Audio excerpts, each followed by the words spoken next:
Nietzsche's Twilight of the Idols, here under the problem of Socrates.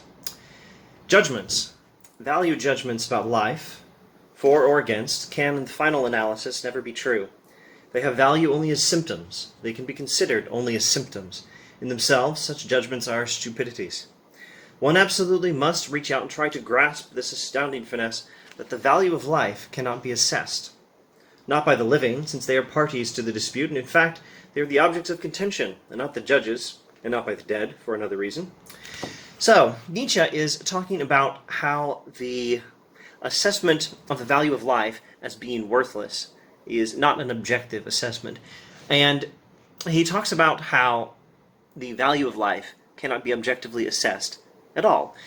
It cannot be assessed by the living because they are parties to the dispute. So when we try to assess the value of life, we are part of that life that we are assessing.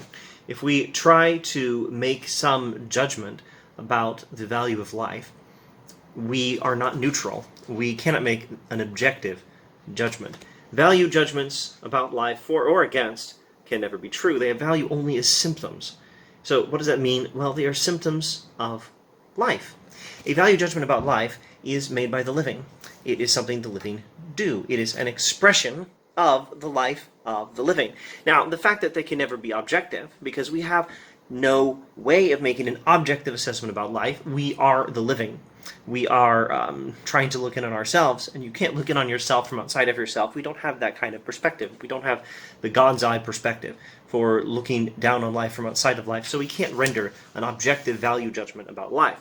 There's no such possibility, according to Nietzsche. The fact that you cannot make an objective value judgment about life does not mean that there's no way to distinguish between one value judgment and another. Every value judgment about life is an expression of life, and some expressions of life are more healthy than others. And the value judgment about life that Nietzsche is talking about here specifically, the judgment from the very beginning of the problem of Socrates here, on which I suppose see the previous video, that the wisest sages of all time have concluded that life is worthless. That value judgment is a symptom of a weak and declining life. We can assess it.